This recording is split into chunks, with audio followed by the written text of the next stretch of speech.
Ich würde mir welche sagen. Ich muss anfangen. Ich muss anfangen. Okay, besser. Einen schönen good morning. Welcome back. After a day full of discussions from exchanges and a very rich day as far as I could observe, and with a lot of networking, a very intensive day. And there were yesterday a lot of movement as well during in the evening, and that was another way, a very body-bound ways of networking. And today we are almost punctual. In the early morning, we are very numerous here, and thank you very much. Which means that there are good prospects for a long and intensive day. We would like to start with a keynote address, and this is Professor Dr. Mausha Auma, who is a professor for childhood and diversity studies at the University of Magdeburg-Stendal, and this 6 months, for the past 6 months, she has been a guest professor of Diginet for diversity and gender equality of the network of the Berlin University Alliance, BUA. And Professor Maureen Maishauma will introduce us in the topic of how is it possible to decolonize education. You have been working for so many years, and I've been so happy that you are here and that you are going to talk to us.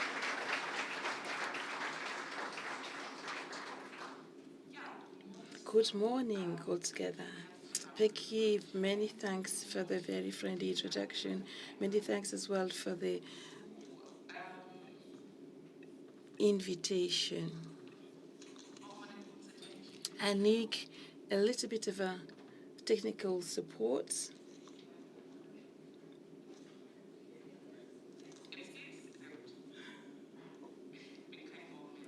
I'm not an early bird, and that is always interesting for me when I have to do something in the early morning.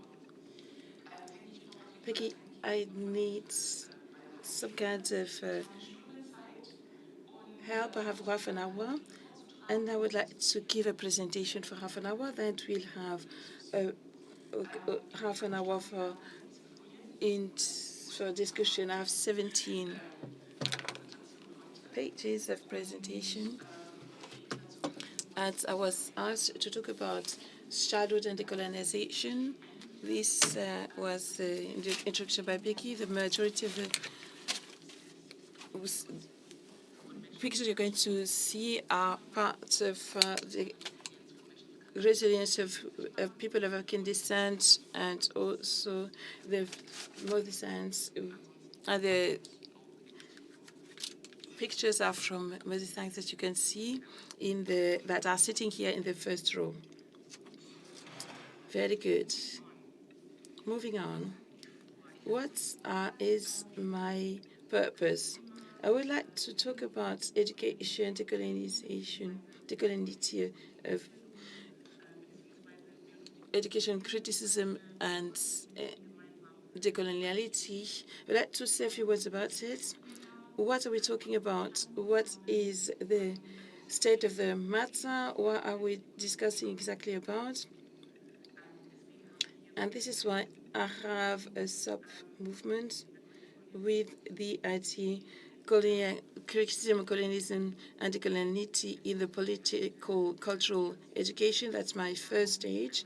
And then I would like to talk about the series of courses that have been offered women at the Technical University of Berlin about gender, and that was in 2021 because it's an important station reaching out to the general public in order to thematize the issue.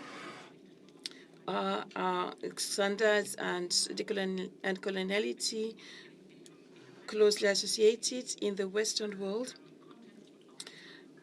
and also in the American context, that is what I call the West. And what does it mean? That norms are actually closely associated with coloniality. Then I would like us to make a few thoughts about what is decoloniality, what does it mean? And always would D/anti/post-colonial theories and strategies,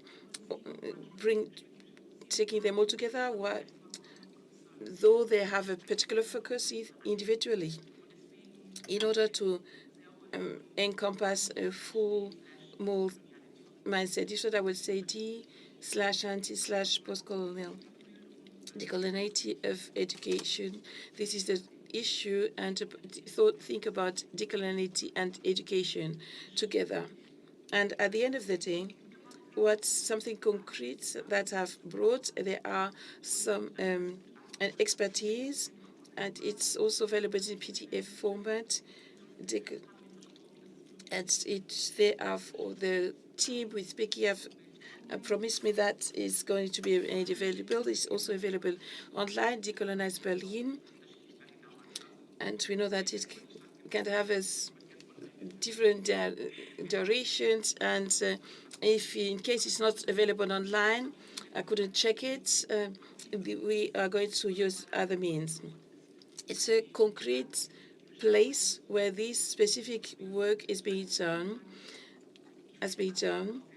So I will draw examples from the empirical studies. It's all about the Berliner decolonial program and the questioning of this program. I would like to say a few words about this series of courses that was in the interdisciplinary gender department of the HU Berlin, organized by Olaf and Fischer. It was about dealing with the colonial past of Germany at university. How came that Germany was part of of coloniality? That was the issue, and that was applied to education. And first, the history of modern sciences was considered as part of the coloniality, and then there was the preliminary of gender studies, and then demands for decoloniality. This series of courses was also something I was part of. It was part of intercultural studies. It was taken on, but they have not been put on the website so that you can have access to this material at some point if you want to go to dig deeper in the topic. Message and network from significations in terms of decoloniality. What is decoloniality? That is the starting point, the point of departure. Theories, conception, strategies. This dealing with a common issue, and post-colonial reflections are anti-colonial movements. These have resisted against the imperializations and the movement that have addressed this issue, and political decolonization was made possible thanks to that. So to me, it's a criticism and a praxis form and concepts that are based on decoloniality have to do with de-Westernization, that is questioning a way of seeing the world with the West and the rest of us, and they are grouped together in strategies trying to emulate the Western world. So we have to do with a movement that try to follow the footsteps of the West. So these are articulations that are not only being copied and pasted, but who are made as sharpening our look. And this has to do with the imperial techniques and invasions and violence and the the way to deal with it. Decolonization, de-imperialization, there is an imperial history brought out of violence. It's a criticism of modernity. It's all about enabling another perception of the world, the way we see the world, the way we understand the world. It's all about thinking at a shift. Routines and normalization should be questioned, and that's to do with this understanding of the rest of the words and to break with this standardization. And it's all about also breaking the Western code in museum, in medicine, in aesthetics, in the pictures of the body, pictures of the world, using just a prototypes and an ideal perceptions which are Eurocentristic and who are all have all a Western content. So we have to decode the Western code, whether it's be in medicine, in access to medical treatment, in pathologizations, and we have to break it away to cut it through. It's all about colonial options, colonial futures, Afrofuturism is part of it, to find new forms and new constellations of social relationships and new positioning. It's a criticism, destruction of economic system, of social relationships, of family relationships, forms of desire and actions have been destroyed to create room for other options, and who are actually obliterated in terms of labor models, family models, and who are Western, who have a Western imprint and a Christian imprint, and as shown as a paramount solution for everybody, and that have been imposed on with violence. The rest of the points, I'm going to make a summary of them, because it starts with violence and impositions through governance. It has to do with monocentric conception of words, monocentric conception of science, and monopole building, able-bodied, middle class, for instance, and hindering polycentric worlds. What we see, I've had problems with. I've really put a lot of work in this picture, because you have also ways of deal with it, with the pandemic, disease, vaccination. That you see that on the 8th of December 2020, there are actually announcements. You could find using 6 machines with a lot of discourse that are based in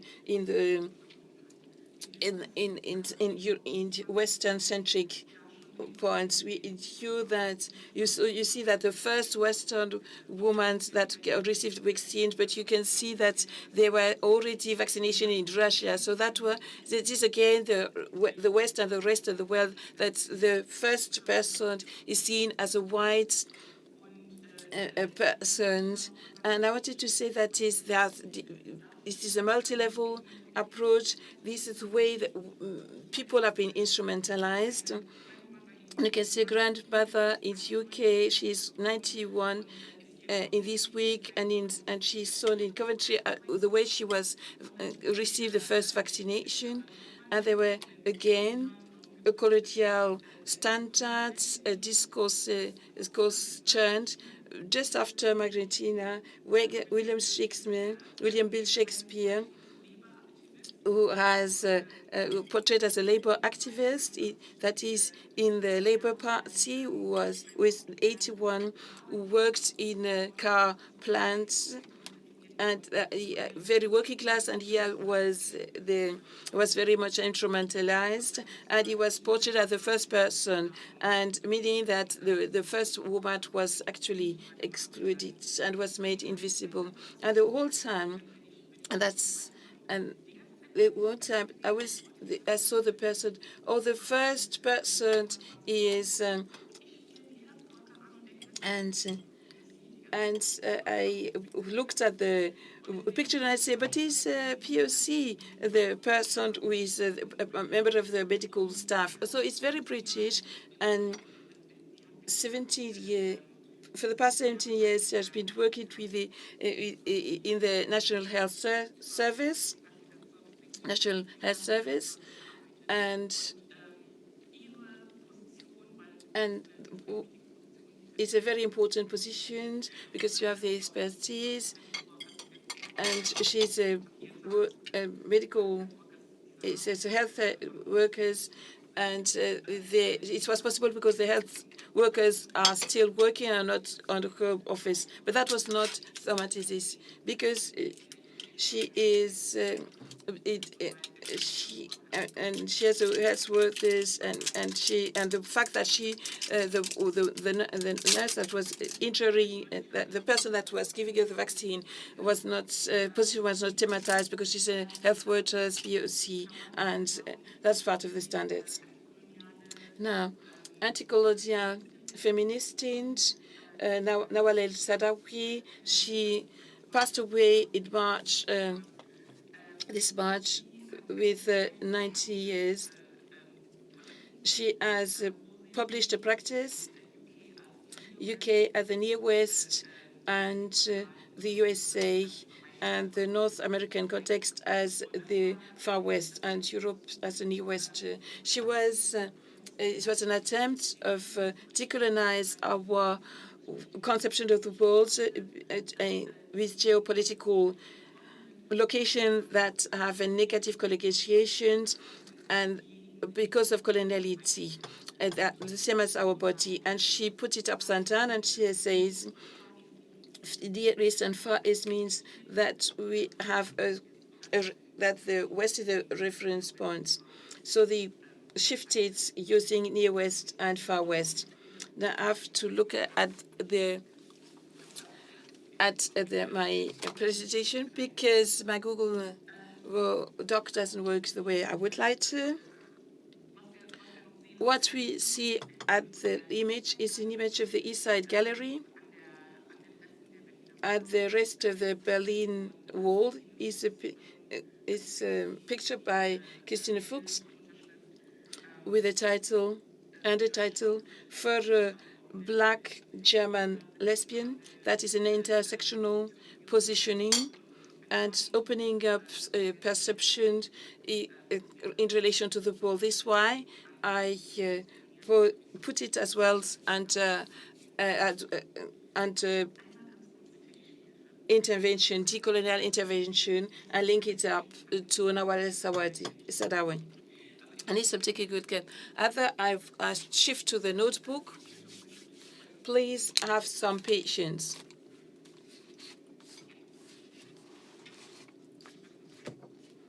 I shift to a notebook. There are several technical items, technical issues. I've heard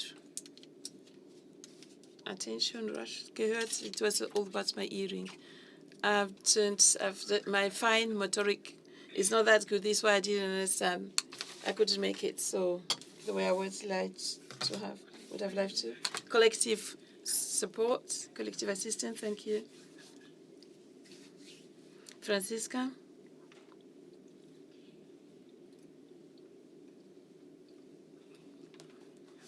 I should not lose my hearing.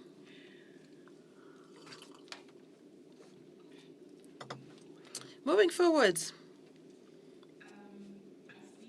the next part about decolonial critique, we move forward. Doesn't stop, nothing.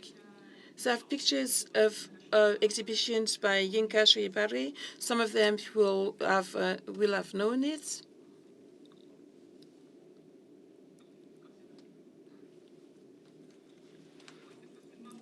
What about with Murphy's law? Everything that can go wrong will go wrong.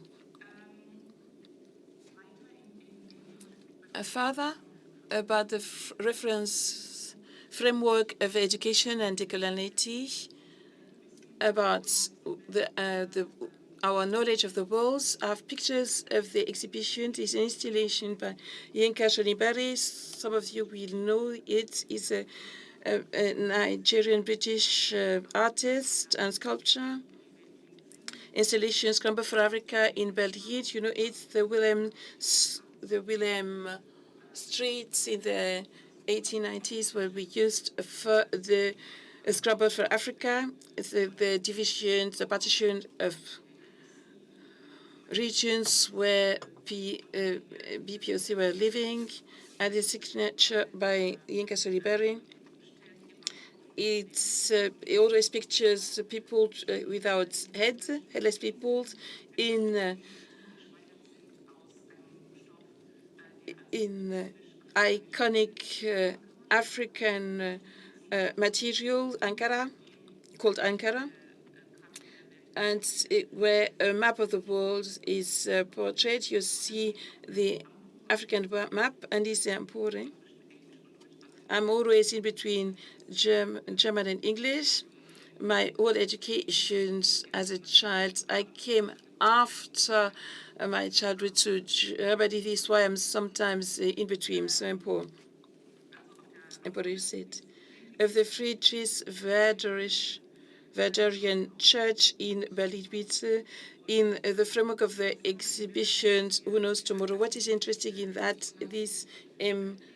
you can see the people are interacting. You can see the people are actually moving along and are interacting with the people who are on displayed, the headless people. So it's about geopolitics and geopolitics of knowledge and power. So the geopolitic levels and the body and the dimensions in terms of body, the physical dimension, where Yogi Shoribari tries to trigger a shift and introduce a relinking. Now I have two pieces in English. I will translate it, but I think you can understand it. This is what we can see collectively as society, as a macro level. Education is a core piece of it, and a level beneath is the level of restrictions. And this is what interests me. Coloniality was institutionalized, and inequalities also. So this is why we are sitting here in people who are working in institutions. It's not in our hand. It's not our responsibility to change everything. Decoloniality has to be institutionalized. This is the background. To begin with, is the same thing that brings us back down to earth. There are institutional processes that have to be set out. The modern of the Western world, the American is seen as a colonial and imperial legacies in education, your cultural knowledge, and the guys that is universal for the most advanced is pedagogical domination. That has to do with our hair in terms of education. That applies also to institutions, and coloniality is interwoven with perception of the world, and is actually hindering a positive way of seeing us and the world in a positive way. It's very difficult as POC because our bodies have been also under the impact of coloniality, and we are actually subjected to it as well in a symbolic way. And that is also part of the education process. Knowledge and the rules of knowledge production exist within social historical relationships between political power and geographical geographical spaces, it has to do with exploitation. This is what geopolitics means, that is enforced imperialist forms of government and practice. It's the forced imposition of world order, enforcing Euro-North American hegemony, domination, centrality.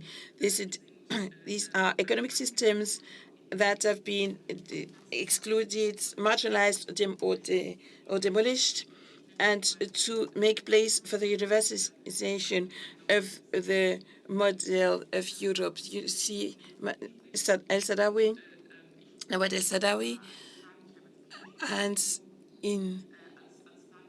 as Kenya is a country that has been colonized by British, and it was always difficult to me to say German, Great Britain. I prefer to see Little Europeans or Little Europe or Little Britain.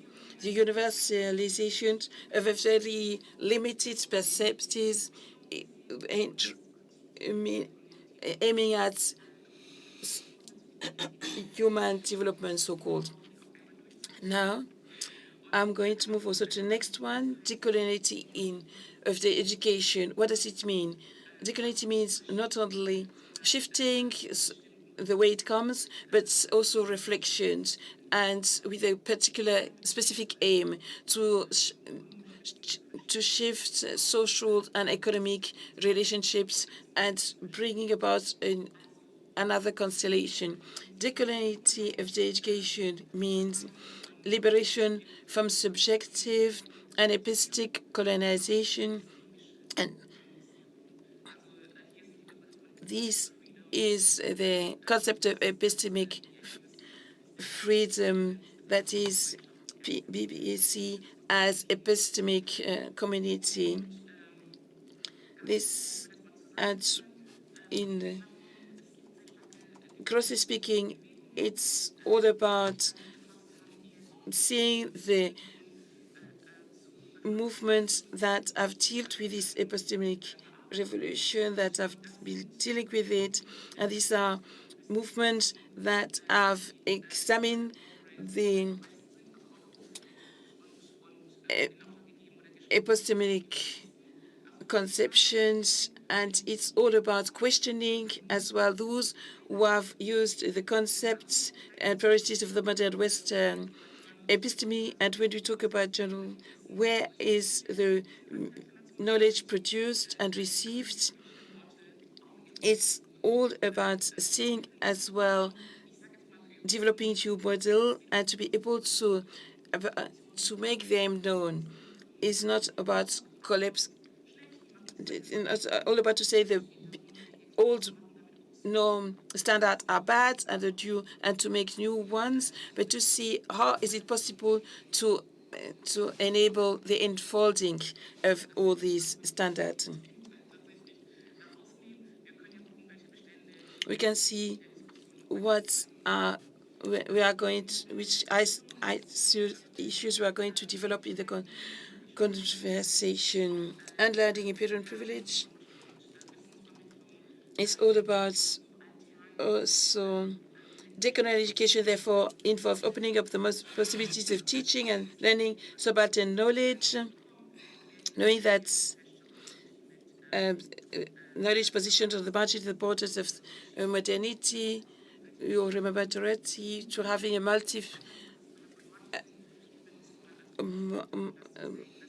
several options. This is what happened with Coventry, with the vaccinations campaign. People are actually talked about with subalternity and the way it's being embedded in history. Moving forward, concretely speaking, decolonized Berlin with also pictures of our sister saints, and this is in Heisenheide in Berlin, Neukölln. There are two important position, the implementation of the objectives within the framework to indicate for people of African decade. It began 2015, and the indicate will end 2024. It's political decisions, and with the framework of recognition, Berlin takes responsibility for its colonial part. Is the petition also a coordination bureau to have a full strategy in terms of concretizations, no longer BPOC pictures. That is the Berliner education program for kindergarten, and for this I can see, let's have a look who are part of this early education sector. So it's some words about the background. After the Berliner politics have decided to fund in the long run strategies, decoloniality strategies with the Berliner administration, we have given some thought to the way the decolonization of education could work, and we have tried to collect data. And they decided to start with the kindergarten. There are three expertise. One is by me, and actually I've been given this expertise because simply I'm a person who have been dealing it as a professional. In my profession, it's always post-migrant pedagogical approaches. So there's your microcensus from 2018-19, and Berlin is at ninth place, 18% of the people. I thought that Berlin was actually at the top, but Frankfurt was actually the top. Then Düsseldorf is also within the top, and Berlin is at ninth place. So we have a post-migrant reality. This is why we need a post-migrant early pedagogics. And other expertise is about the teachers teaching, and then post-migrants research to see how decoloniality has been, how coloniality has been institutionalized, and how is it possible to decolonize education. I'll try to speak as slow as possible so that, and also try to summarize my presentation so that we can move on to discussion. Talking about this education program and the institutionalization of programs that are based on the colonial, we see at the cover of this Berlin education program for school and daycare institution. We see this is the build of the reality of Berlin school or daycare. So this task was given to me from the Berliner Senate Agency for Education, and the first edition took place in 2004, and 10 years later on we had a second edition that was published in 2014. With more inclusive pictures and education program. And the authors of that publication are mainly white position, and I could barely find educators who were non-white position, which is a contradiction to the reality that we are experiencing in Berlin. So in the analysis of movement in Berlin on decolonization, I tried to notice that the word race was used in that program, and in the Constitution of Germany, there is actually in the document the word race, as the word race has been used to define the form of discrimination based on race and undermine it at the legal level as something that is not allowed. I tried to find out if the word race, how often the word race was used in that document, and not a single time could I could I find that word. And then also the fact that we have single mothers as part of a family reality in Berlin. I couldn't find that word neither. And the addressing of economic inequalities and when barely addressed, and I noticed that there was a kind of individualization, personification of the issues with a focus on performances. And the word cultures came 4 times. Handicaps came in the book some few times, but not because as a way to bring on criticism in the social reality, but as a simple description. And sex as a word was also used in that book, but very scarcely, and why it's part of our reality. And diversity was used as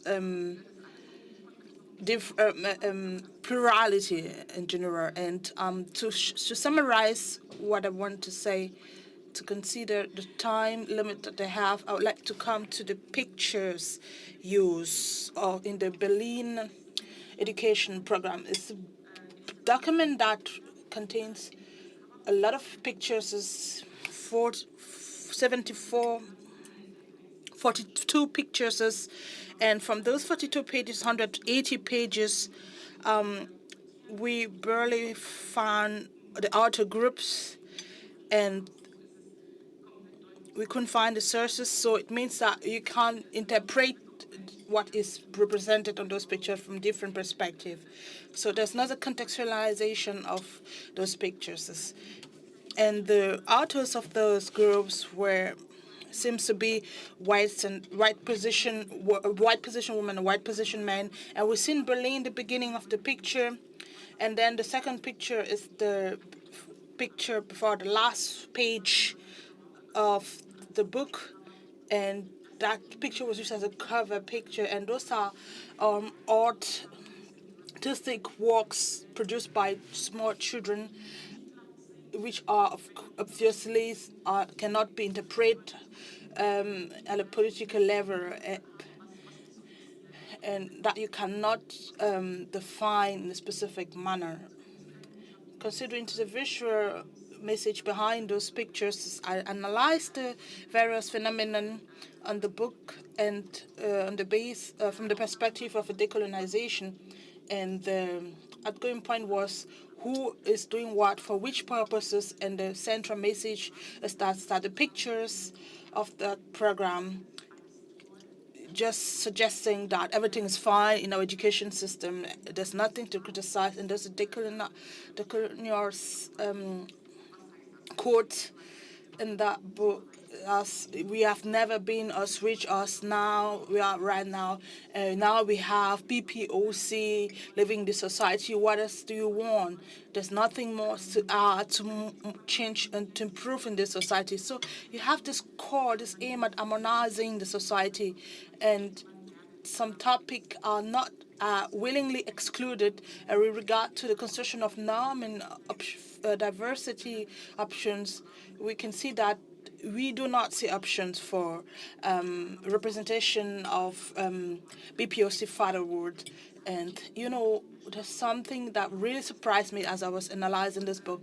While we see some pictures of parents being presented, or the collaboration with parents being portrayed, we see that most of those parents are women. You know, I'm from the field myself, and that's why I believe that I have the expertise to do that. And it's not my aim to criticize and to devalue the work of my colleague, but I was asking myself if there was a long-term mind behind this work. And after having analyzed the book, I did not feel like there was a correlation between the result, the content of the book, and the reality.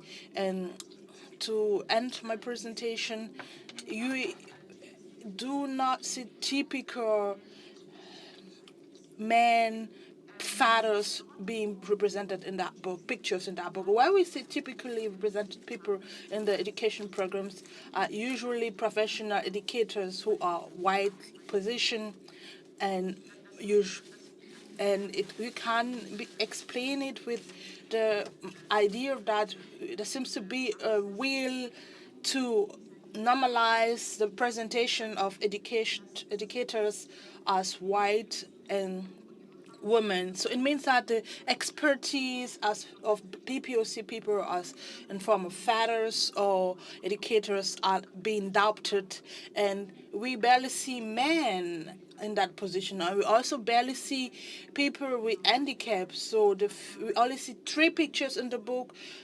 One of a white position man, and we see also people or person who number of chromosome is over the average. So those are the options with regard to handicaps that are being portrayed in that book. So now I have another example about the colonizing learning values. So we still have the same pictures. Now you see have my sources. Now I have a signal from the moderator, Peggy. I have to round up. Thank you very much for listening to my presentation.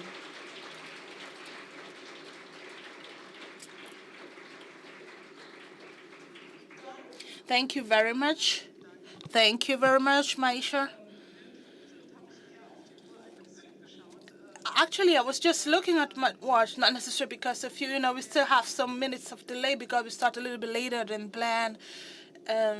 But we would like to maintain the time frame to make sure that we have enough time for the discussion. So thank you very much. As we with your presentation, we're able to contextualize the scientific base framed of the work of the topic, and what I've found very interesting in your work regarding the work of addressing decolonization is that it's not that easy, that we still have a long way to go. As if we consider that the universities have the task to help us with the knowledge canon, to provide us with a knowledge canon for the society, so that we are enabled to retrieve the narrative that you presented to us throughout your presentation. You know, this is exactly what we're talking about in the political education, intersectional narrative. How can we talk about the same story, but from various perspectives, with the example of the vaccination campaign that will not restrain the narrative, but that we expand it and make it more inclusive.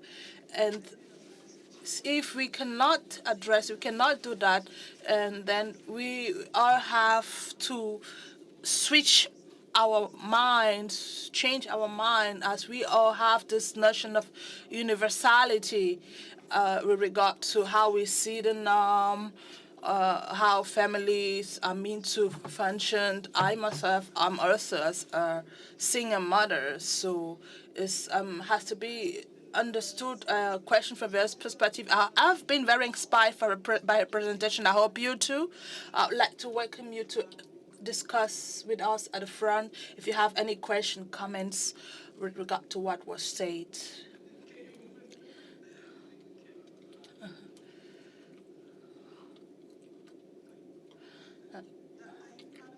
Just at the back of the room, seems to have a question.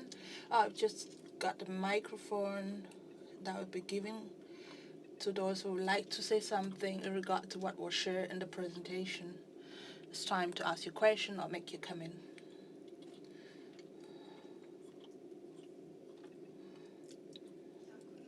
Yes, good morning.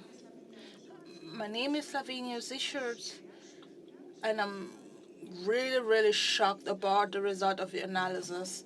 I've heard about it, and each time I've go through any program, I'm very happy that it was produced based on scientific approach, and I've always tried to, from my perspective, to address that thing, but I always feel like not being taken serious, and I have to acknowledge the quality of your work and in the single sequences of what you have addressed and with the pictures, that's been a big inspiration to me. Thank you. Thank you for your comment. You know, the idea of being concrete, we always talk about word-centered norms that have been framed in all part of our society, but it's always a different approach when you decide to make it concrete based on one example. And you know, this is a base for all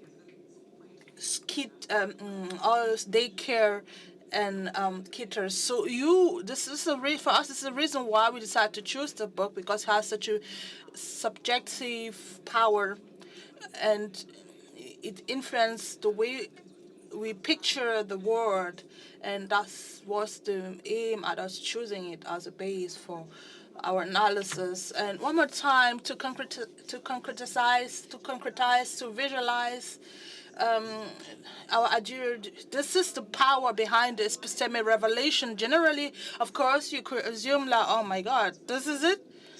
So it means that we are called to change, to think differently, to have a different view on things, to shift our view on things. And so if we do so, we manage to discover that it's not about destructing what has already been created, to question the canon. It's not about de-evaluating, revaluating, and disqualifying values and norms that have already been created. Still have.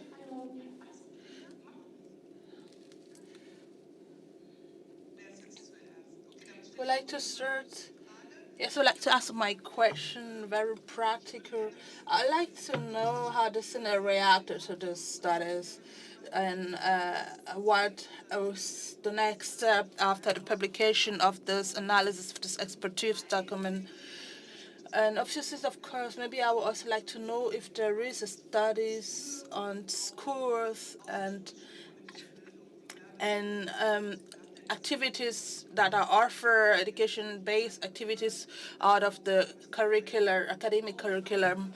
And of course, if there is a way to have a view on those documents, and if also there is a plan for initiative to at least address this aspect. And so we are going to take additional question, and then we're going to give the word back to Maisha. Yes, good morning. My question may be a little bit taken away from the studies that was presented, but I theoretically I've barely addressed the topic of decolonization or decoloniality, but I would like to know how anti-racism and anti-racistic practices are linked to decolonialism. And if you could, I'll be interested in hearing more about it. Maisha, thank you very much for your presentation. I'm one of your co-fighter. I always learn a lot of about what you say or you do or you share. I've also made a very interesting observation for me personally with regard to knowledge production and diversity drag, and I'm active at the level of university. And what I find very interesting is the images that are being used here, where we noticed that you have to always ask yourself the question, from which perspective documents are being produced with which intention. And of course, on the other side, we have the aspect of the criticism coming from subaltern part of the society, where we know that the knowledge production as a topic has not reached out the white part of the society as is usually being received with a lot of apprehension. So why do people feel so angry or feel so unsatisfied with regard to the topic of knowledge production when it comes to white production and not on the other way around? And secondly, it always seems like knowledge production is objective, neutral at the university level. Why is the decolonial epistemological perspective not be understood as something innovative, something that is meant to be welcome in the area of the 21st century, and it cannot be that we are still at the level of the colonial level. And at this point, we still need a space for objectivity and neutrality as knowledge parameter. And to me, I would like to know from which perspective this questioning is taking place, and if those who are questioning the document can be contacted, given the opportunity to express their opinion. And that's the link to me with the discolonialization activism. I would like to say, to answer those questions earlier on before we take any other question. Thank you, Lydia, for your comments and your proposal. Yes, the answer to your question is that there is not reply from the Senate because the document was published newly. We find ourselves in a very interesting situation right now. Because I've told you that I've tried to formulate it with a lot of dignity, because I believe that we are part of institutions, and we have to believe in those institutions. That's why we engage in those institutions. For those who have been active in other part of the world, we are trying to bring criticism, but not in a provocative way, but while appreciating the word of what has been done, because our aim is to fix the institution, not to destroy them. And now the second situation is that the Senate is working for and against itself. So this is a decolonial understanding of what decoloniality means. And so we do not stay aside those systems. We live in that system. We are part of the system. So the way our bodies are being appreciated, valued. So depending on how we do it, we can use the tools available for our own interests, and that's how the Senate financed those tools, the production of this document, and has the good positive opportunity to reflect on itself, its own work, and to maybe aim at the restructure of the war system. And regard to the point that you also mentioned with non-curriculum based program and proposal, the three documents that were produced by experts are not actually basing necessarily on hyper migrants' perspective. And on that point, I can't say anything about it for the moment. Zinjam? Ginger, you asked about the interface between criticism of the system and criticism of racism. There are common features. There are many options to shape society and not to bring them all together under the umbrella of decoloniality. There must be sharp instruments, and it's good when there's a division of tasks. Decoloniality deals very much with the body and the body dimension of knowledge. I was thinking that if I'm white male, I think that my knowledge is objective, and BBPOC bodies and other bodies are denied the recognition as producers of knowledge. So decoloniality is all about the criticism of racism deals very much about the normalization of the criticism. How can I see a group? How do I define certain features?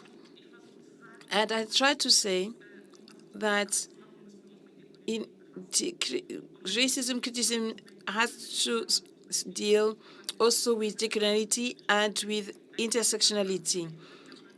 We may want to talk longer about it. I just want to give some hints in that direction. These are, of course, concepts that are overlapping and need each other, but they should not be merged in one single one. You talked about, Christian, you talked about the production of knowledge and production of images, and I've not managed to have the images as original in their original size because they are very big pictures. I had really to look to see a picture by my part, and I've enlarged the picture, and that was so many other side. I've put them out, and I'm just focused on these people. It's about kind of a feminist intersectional remix, and about the segment about criticism of objectivity. When you talk about geopolitics, we say that each production of knowledge is as a particular, as an embodiment. Königsblatt is an option, but it is not actually an option for the born. So we have to relocate and re-embodying the production of language. I think so. This rebody, I don't know how you say it in German. And this is what we do at the level of images. Can you have another round? No, I mean, I'm sorry, it's not. It was possible. Yeah, time is against us. We have also several spaces of reflections. We're going to go into quiet reflections, and these issues can be dealt with. I thank you so much, Aisha.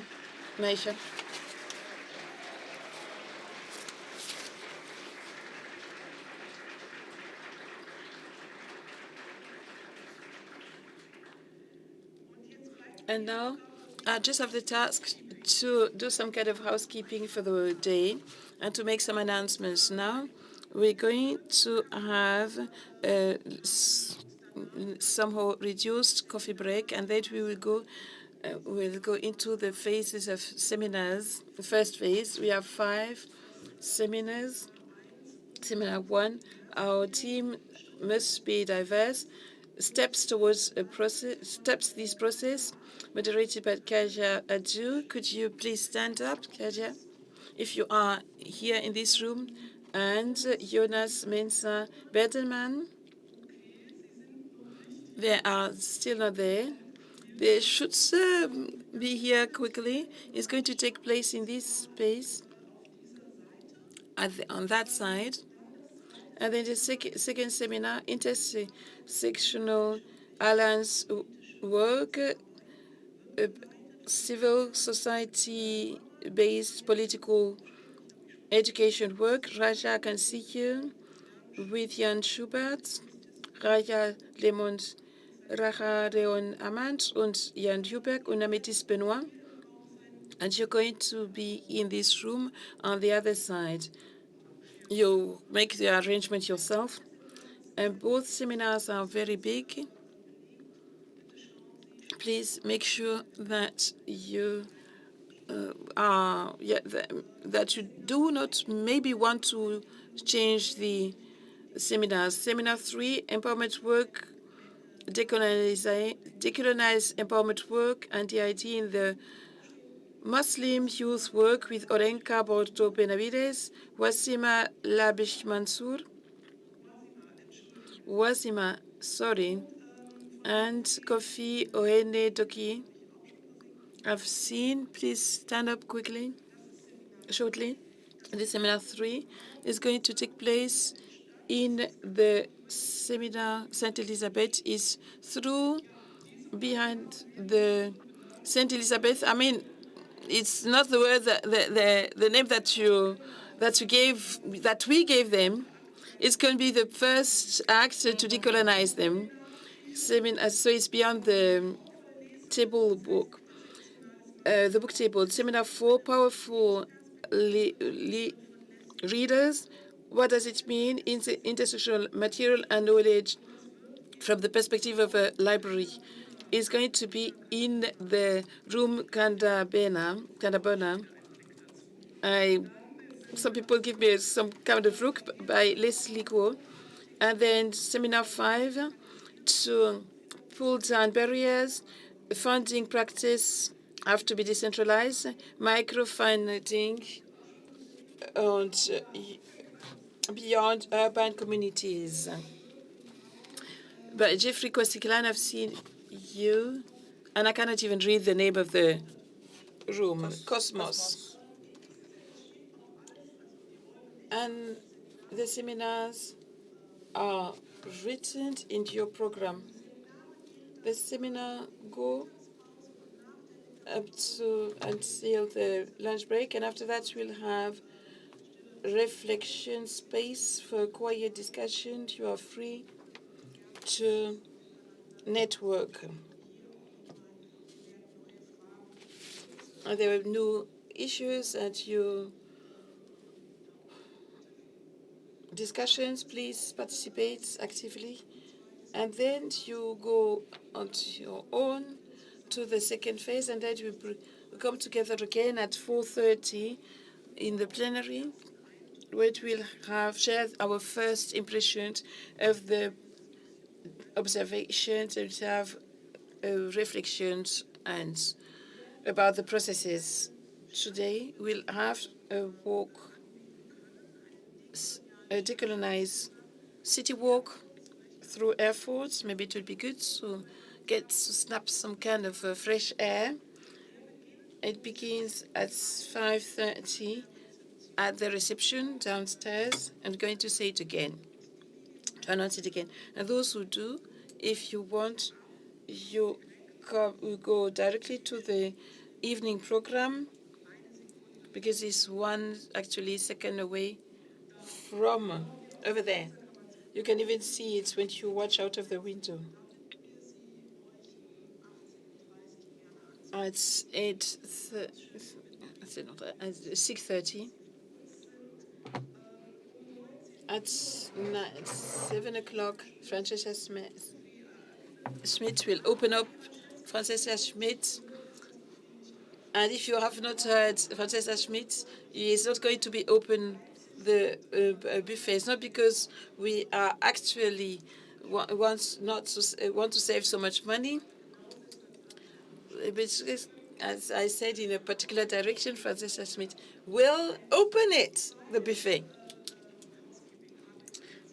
As for the housekeeping, first in your program you have an evaluation sheet. I would like to stress it. Of course, we are only in the middle of it, but please prepare yourself mentally. For us, it's very important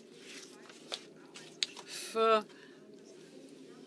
our further work. You can give it as well to handing it to our colleagues when it's filled, of course, at the table. Tomorrow morning, the rooms, if you go leaving tomorrow at 11 o'clock, the rooms have to be free. And the hotel has a suitcase room. Now we have first a break, and then we go directly to the seminars.